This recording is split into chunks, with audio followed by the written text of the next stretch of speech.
The smell of smoke tells a story long before anyone starts explaining what happened. That was the first thought that hit me when I stepped onto my front porch just after sunrise. The air should have smelled like fresh-cut hay, damp earth, and morning dew settling across the pasture. Instead, it smelled like cold ash, the kind that lingers after something important is gone. A thin gray haze drifted across the eastern field while the first orange light of morning stretched over the horizon. My name is Logan Mercer, and for a moment I just stood there staring. Hundreds of hay bales had been stacked in that field the night before. They were lined up in neat rows, ready for delivery contracts that had been scheduled weeks in advance. Now all I saw were blackened patches of ground and scattered remains where months of work had once stood. The wind moved across the pasture, carrying tiny flakes of ash through the air. My boots crunched against gravel as I walked toward the field. Every step felt slower than the last. The grass was still wet from overnight moisture. Birds circled above the property as if they were confused by what they were seeing. I reached the first damaged section and crouched down. The smell was stronger there. Fresh. Recent. Whatever had happened only hours earlier. Then I heard a voice behind me. "Looks much better now, does it not?" I turned and saw Patricia Collins standing beside the fence line separating my ranch from the HOA subdivision. She wore a bright windbreaker with the HOA logo stitched across the chest and held a travel coffee mug in one hand. Her expression was relaxed, satisfied even. Behind her, several homeowners stood near the sidewalk watching the scene unfold. Some nodded in agreement as they looked across the field. Patricia smiled. "The smell was becoming a real problem for the community," she said. "We received dozens of complaints." I looked back at the field, then at her. Those hay bales were private property. Patricia took a sip of coffee. "The neighborhood appreciates the improvement." Improvement. That word hung in the air almost as heavily as the smoke. The hay had been there for a reason. This was a working ranch. Hay was inventory, income, livelihood. Yet Patricia spoke about it as if someone had removed an old lawn ornament. The rising sun illuminated the field behind me, while the subdivision reflected golden light off rows of identical houses. Everything looked peaceful. Too peaceful. That was what struck me most. Patricia genuinely believed she had solved the problem. She thought this was the end of a disagreement. What she did not know was that she had just created the beginning of one. Most people in the county knew me as a ranch owner. A guy who worked long days, drove dusty trucks, and spent more time in fields than offices. Patricia certainly saw me that way. What she did not know was that my company supplied specialized equipment through contracts connected to the fire marshal's office. I spent years dealing with regulations, inspections, documentation, and safety procedures. Records mattered in my world. Timelines mattered. Evidence mattered. Standing there in the smoke-filled morning air while Patricia admired her work, I noticed something interesting. She was not worried. Not even a little. And people are only that confident when they believe nobody is about to start reading the paperwork. The ranch had been part of my family long before the subdivision existed. My grandfather bought the land when most of the surrounding county was still open pasture. Back then, the horizon was uninterrupted. No decorative entrance signs. No homeowner committees. No newsletters explaining how people should maintain their property. Just fields, cattle, equipment sheds, and long days of work beneath an enormous sky. By the time I inherited the operation, the county had changed. New developments appeared every year. Roads widened. Shopping centers arrived. The HOA neighborhood next to my property was one of the largest projects in the region. At first, the relationship between the ranch and the community was perfectly normal. Residents waved when they drove past. Children pointed at tractors from the backs of family vehicles. Some neighbors even stopped by during harvest season to buy hay for small hobby farms outside town. Then Patricia Collins became HOA president. The change was gradual at first. Complaints began appearing in newsletters. The smell of hay, the sound of trucks arriving before sunrise, dust drifting from equipment moving across the fields. Each issue sounded minor by itself. Together, they created a narrative. Patricia started describing the ranch as a problem that needed management rather than a business that had existed there for decades. During HOA meetings, she frequently referred to preserving property values and maintaining community standards. Those phrases became her favorite tools. Every discussion somehow led back to my ranch. One month she objected to stacked hay visible from certain homes. The next month, she criticized seasonal equipment storage. Then came complaints about delivery trailers parked near the access road. Every time, I reminded people that the ranch operated legally and had done so long before the first house was built nearby. Facts rarely slowed Patricia down. She preferred momentum over history. Standing in the damaged field that morning, I thought about all those meetings. The smell of ash still lingered in the air while sunlight spread across the pasture. Workers had already left. Whoever organized the operation clearly wanted everything completed before most people woke up. Several neighbors remained near the fence line, discussing how much cleaner the view looked now. Cleaner.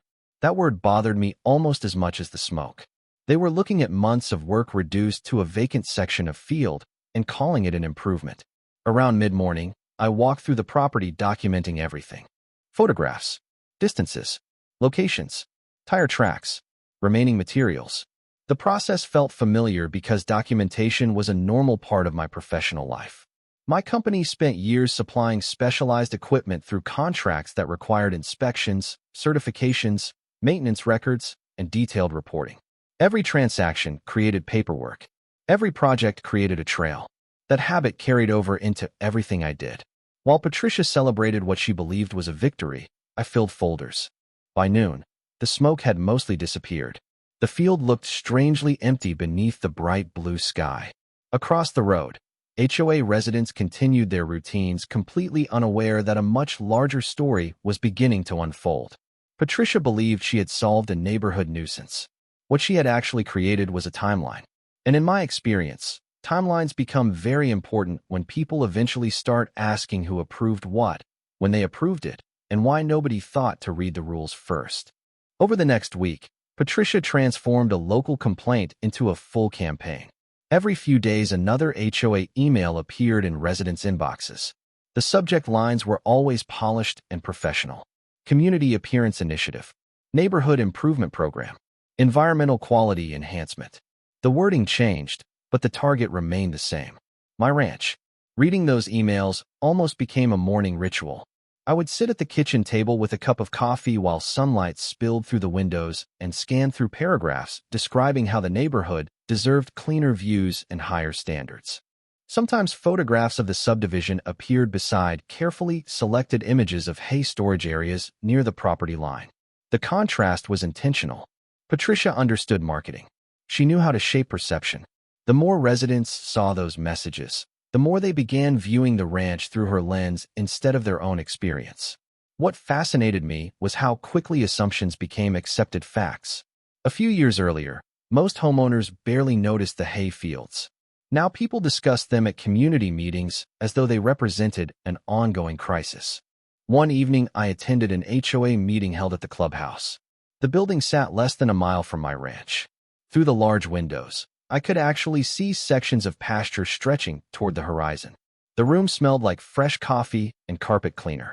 Homeowners filled folding chairs while Patricia stood beside a projector screen displaying slides about future community goals. When the discussion turned toward neighboring properties, I already knew what was coming. Patricia clicked to a photograph showing stacked hay bales near one of the access roads. Several residents nodded. A few frowned. One homeowner mentioned odor concerns. Another referenced visual impact. Patricia listened carefully, then summarized their comments in a way that made the situation sound far worse than reality. She had a talent for that. By the end of the conversation, ordinary agricultural activity sounded like a threat to civilization. I remained silent, not because I agreed, because I wanted to understand how far she intended to push the narrative. The answer arrived sooner than expected. Patricia announced plans for what she called a coordinated improvement effort. She never directly mentioned removing private property. She simply described objectives: better aesthetics, enhanced community experience, improved neighborhood presentation. The language was vague enough to sound harmless while still pointing everyone toward the same conclusion. As the meeting continued, I noticed something else. Every proposal generated documentation: meeting minutes, voting records, committee reports, email summaries, sign-in sheets, approval logs. Patricia viewed those records as proof of support. I viewed them as something different: evidence. After the meeting ended, residents gathered in small groups, discussing future improvements. Patricia moved through the crowd shaking hands and accepting compliments. She looked completely comfortable, completely certain. Standing near the back of the room, I watched her celebrate a project that was steadily producing a paper trail. Outside, the evening air smelled like cut grass and approaching rain. The ranch sat quietly beneath the fading sky while lights from the subdivision flickered on one house at a time. Patricia believed she was building momentum. She did not realize she was also building a timeline. And timelines have a way of becoming very important once investigators start asking how a simple complaint somehow turned into decisions that never should have happened in the first place. 2 days after the HOA meeting, the first real clues began appearing. I was reviewing security footage inside my office when rain started tapping against the metal roof of the equipment barn. The sound echoed softly through the building while computer monitors illuminated stacks of maintenance records, delivery schedules, and contract folders spread across my desk. Outside, gray clouds hung low over the pasture. The field where the hay had been stored still looked unnaturally empty. Every time I glanced toward it through the window, something felt wrong. Hay did not simply disappear. People made decisions. Paperwork got signed. Instructions got given. The footage confirmed exactly what I suspected. Shortly before sunrise, several vehicles entered the area near the property line. Workers moved with purpose. Equipment arrived. Tasks were performed. Then everyone left. Nothing about the operation looked spontaneous. It looked planned, organized, approved. I spent the rest of the afternoon documenting timestamps and saving copies of recordings. The process felt familiar. In my business, details matter. Serial numbers matter. Inspection dates matter. If something happens, you build a timeline. Timelines reveal patterns. Patterns reveal responsibility. Later that evening, another HOA newsletter appeared online. Patricia announced the success of the community improvement effort. She thanked volunteers, committee members, and residents who had supported the initiative. Reading the message, I noticed something interesting. She was no longer speaking in generalities. For the first time, she was openly taking ownership of the project. Names were listed. Committees were identified. Decisions were referenced. The paper trail was becoming stronger by the hour. The following morning, I drove into town for a scheduled meeting related to one of my equipment contracts. The building smelled like coffee, printer toner, and fresh paint. Conversations about inspections, maintenance schedules, and compliance filled the hallways. During a break, I mentioned the situation at the ranch to someone I had known professionally for years. His reaction surprised me. He immediately started asking questions. Not about the hay itself. About procedures, permissions, notifications, documentation. The same questions I had already been asking myself. That conversation stayed with me all afternoon. When I returned home, I began pulling together every relevant file connected to the incident. Security footage, property maps, photographs, HOA communications, meeting records. By sunset, several organized folders sat neatly across my desk. Outside, golden lights spread across the pasture while cattle moved slowly through distant sections of the ranch. The scene looked peaceful, calm, ordinary. Patricia probably believed the matter was finished. From her perspective, residents were happy, complaints had stopped, and the field looked exactly the way she wanted it to look. What she failed to understand was that actions create records, and records create accountability. As darkness settled across the ranch, I stepped outside and listened to the wind moving through the grass. The smell of rain lingered in the air. Across the property line, lights from the subdivision glowed beneath the evening sky. Somewhere over there, Patricia was likely celebrating what she considered a successful project. Meanwhile, I was staring at a growing collection of documents that all pointed toward the same conclusion. She thought she had solved a problem. In reality, she had documented one. For the next several weeks, I did something Patricia never expected. I stayed quiet. No angry letters. No dramatic confrontations. No public speeches at HOA meetings. From the outside, it probably looked like I had accepted what happened and moved on. That assumption worked in my favor. The less noise I made, the more comfortable Patricia became. HOA newsletters continued arriving on schedule. Community updates celebrated recent improvements. Residents congratulated committee members for their efforts. The entire neighborhood seemed eager to treat the situation as a completed success story. Meanwhile, I spent my evenings organizing information. My office slowly transformed into a wall of timelines, photographs, invoices, meeting records, and communications. The soft hum of computer monitors often filled the room long after sunset. Outside, autumn winds moved across the ranch, rattling the metal siding of equipment sheds while distant cattle settled into their evening routines. Every document I reviewed revealed another small detail. Every detail connected to another. The pattern was becoming impossible to ignore. One afternoon, I attended a county business meeting related to equipment maintenance contracts. The conference room smelled like coffee and printer ink. Representatives from several departments sat around a large table discussing inspections, schedules, and procurement requirements. Nobody there cared about HOA politics. They cared about procedures, accountability, documentation. Listening to those conversations reminded me why I had spent years building my company around compliance and record-keeping. In my world, assumptions were dangerous. Paperwork mattered. Evidence mattered. That evening, I returned home and reviewed another batch of HOA records that had recently become available through public disclosures. Buried inside meeting summaries were references to committee recommendations. Attached to those recommendations were approval notes. Attached to those notes were communications discussing the hay storage issue. Patricia's name appeared repeatedly, not because she was hiding anything. Quite the opposite. She was proudly documenting her involvement. The more records I found, the more I realized she believed every decision had been justified by community support. What she failed to understand was that popularity and authority are not the same thing. Around the same time, some residents began noticing that questions were being asked by people outside the HOA. Contractors received requests for clarification. Documentation was requested. Timelines were verified. Nothing dramatic happened. No accusations. No headlines. Just professionals quietly gathering information. The atmosphere around the subdivision started changing.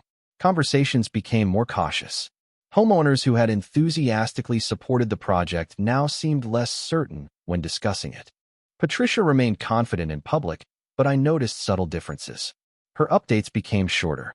Her explanations became more careful. The certainty that once defined every announcement was beginning to soften. One evening, as the sun disappeared behind the western hills, I stood near the edge of the pasture looking toward the subdivision. The air smelled like dry grass and approaching rain.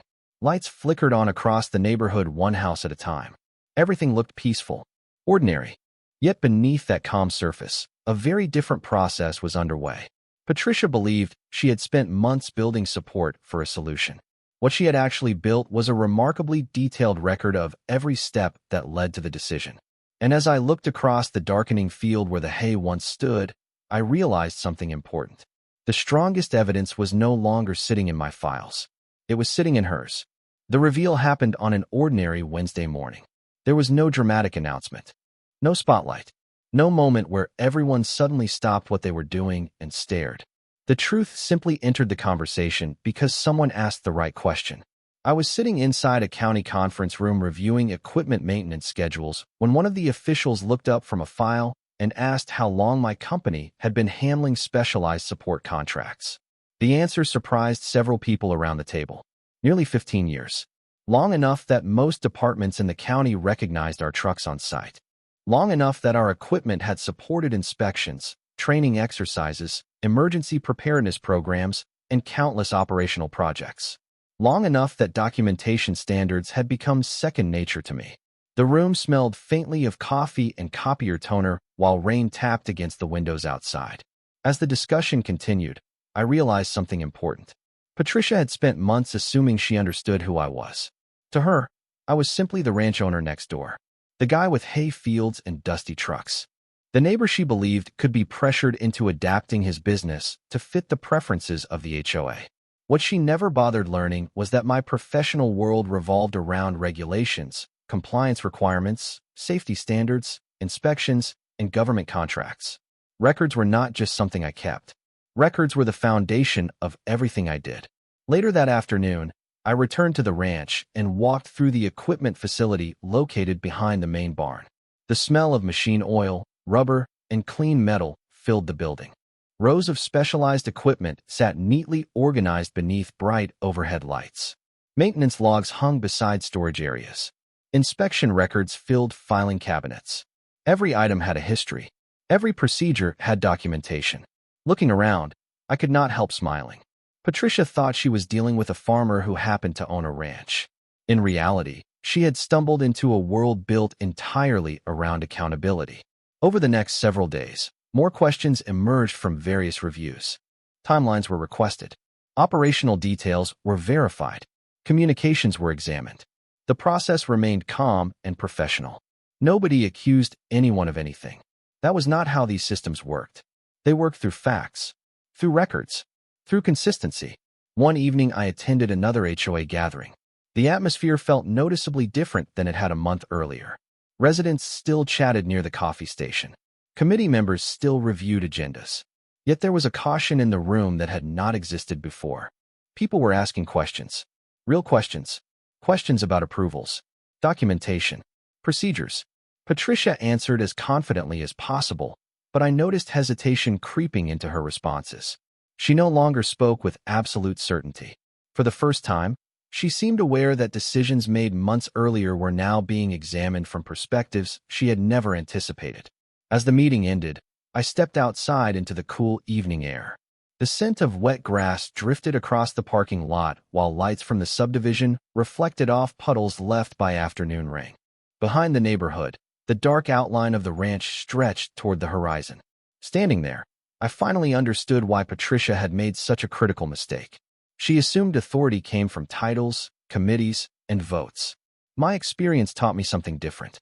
Real authority comes from understanding the rules before you try changing them. And as more people began reading the records connected to her project, Patricia was about to discover exactly how expensive that misunderstanding could become. The first signs of trouble appeared in places Patricia never expected. Not at HOA meetings, not on social media, not through neighborhood gossip. They appeared inside official requests for information. One rainy Monday morning, I received confirmation that multiple records connected to the project were being reviewed together rather than separately. That detail mattered. Individually, every decision Patricia made seemed small. A complaint here, a committee vote there, a maintenance request, a contractor agreement. But once everything was placed on a single timeline, the picture changed. I spent that week assembling one of the most organized document packages I had ever created. The smell of coffee filled my office each morning while rain streaked across the windows overlooking the ranch. Stacks of folders covered the conference table. Security footage, meeting minutes, HOA newsletters, contractor communications, property maps, photographs, every piece connected to another. The result looked less like a disagreement between neighbors and more like a case study in how assumptions slowly become decisions. Meanwhile, life inside the subdivision continued. Patricia still attended meetings. Residents still discussed landscaping projects and holiday events. From a distance, everything appeared normal. Yet the atmosphere had changed. Questions were circulating. Homeowners wanted to know who approved certain actions. Committee members wanted clarification about responsibilities. Contractors were being asked to verify timelines. Nobody was panicking, but people were paying attention. One evening, I attended a public community forum hosted at the clubhouse. The building was crowded. Folding chairs filled nearly every available space. The smell of fresh coffee mixed with damp jackets as residents arrived from the cold evening air outside. Patricia stood near the front, greeting people with her usual confidence. But even from across the room, I could see the difference. She looked tired. The effortless certainty she once carried had become something more cautious. During the meeting, several homeowners raised questions about recent reviews and requests for documentation. Patricia responded professionally. She emphasized community goals and good intentions. In many ways, she was telling the truth. She genuinely believed she had acted in the neighborhood's best interest. The problem was that intentions do not replace procedures. Good motives do not erase records. As discussions continued, I remained quiet. The evidence no longer needed my help. It was speaking for itself. Every email, every vote, every public statement. Patricia had spent months documenting her own involvement because she believed the project would be celebrated as an achievement. Instead, those same records were now being examined from entirely different perspectives. After the meeting ended, I walked outside into the cold night air. The ranch sat beyond the subdivision beneath a sky filled with stars. The smell of wet earth drifted across the fields while distant lights from equipment buildings glowed softly in the darkness. Standing there, I thought about something my father used to tell me. He always said that the truth moves slowly because it takes time to gather every piece. But once all the pieces are together, it becomes very difficult to ignore. Patricia still believed she could explain her way through the situation. What she had not realized yet was that the story no longer belonged to explanations. It belonged to documentation. And every new review was bringing people one step closer to seeing the entire timeline exactly as it happened. The turning point arrived during a public review session that was supposed to be routine. A cold wind swept across the county that morning, rattling bare tree branches and pushing gray clouds across the sky. By the time I arrived at the municipal conference center, the parking lot was already full. Inside, the building smelled like coffee, paper, and damp winter coats. Representatives from several departments sat behind long tables reviewing records while community members filled rows of chairs facing the front of the room. Patricia entered with several HOA board members and took a seat near the center. She looked composed, but the confidence that once seemed effortless now appeared carefully maintained. The review began with timelines. Dates appeared on a large screen. Meeting records, communications, committee approvals, public announcements. One by one, events that had once seemed isolated were placed into a single sequence. Watching the presentation felt surreal because I recognized every document. I had spent months organizing many of the same records. The difference was that now everyone else could see the entire picture at once. Questions followed. Who authorized specific actions? Which communications informed contractors? What procedures were followed? Which approvals existed and which did not? Nobody raised their voice. Nobody made accusations. The atmosphere remained professional. Yet every answer seemed to create two new questions. Several residents sitting behind me exchanged concerned glances. Some quietly reviewed printed agendas while others took notes. The assumptions that had fueled the project for months were beginning to unravel under the weight of simple documentation. Then came the moment that changed everything. A reviewer displayed a timeline showing how community complaints evolved into committee recommendations, then into project planning, then into direct actions. The sequence was remarkably detailed. Every step was supported by records, emails, meeting minutes, announcements, public updates. Patricia's name appeared repeatedly because she had been deeply involved in nearly every phase. What she once viewed as leadership now looked very different when presented as a continuous chain of decisions. The room grew noticeably quieter. Outside, rain began tapping against the windows. The sound echoed softly through the conference hall while officials continued reviewing materials. By the end of the session, one fact had become impossible to ignore. The issue was never about a smell. It was never about appearance. It was about process, responsibilities, authority, documentation. As people gathered their belongings and prepared to leave, conversations sounded very different than they had a few months earlier. Nobody discussed community beautification anymore. They discussed records, procedures, oversight, accountability. Patricia remained seated for several minutes after the meeting ended, staring at the screen where the final timeline still remained visible. For the first time since this entire situation began, she looked less like a person leading a project and more like someone realizing how thoroughly every decision had been preserved. I stepped outside into the cold afternoon air and watched rain fall across the parking lot. Water collected on the pavement while distant headlights reflected through the mist. Across town, my ranch waited beneath the gray sky, quiet and unchanged. Standing there, I realized the outcome was no longer uncertain. The reviews were not uncovering new facts. They were simply arranging existing facts in the order they had always belonged. And once people saw that order, the story told itself. Spring arrived with the steady confidence that only nature seems capable of carrying. By March, fresh grass had begun reclaiming sections of pasture that winter had left brown and dormant. The ranch felt alive again. Morning sunlight stretched across the fields, dew sparkled on fence lines, and the familiar scent of hay returned to the air.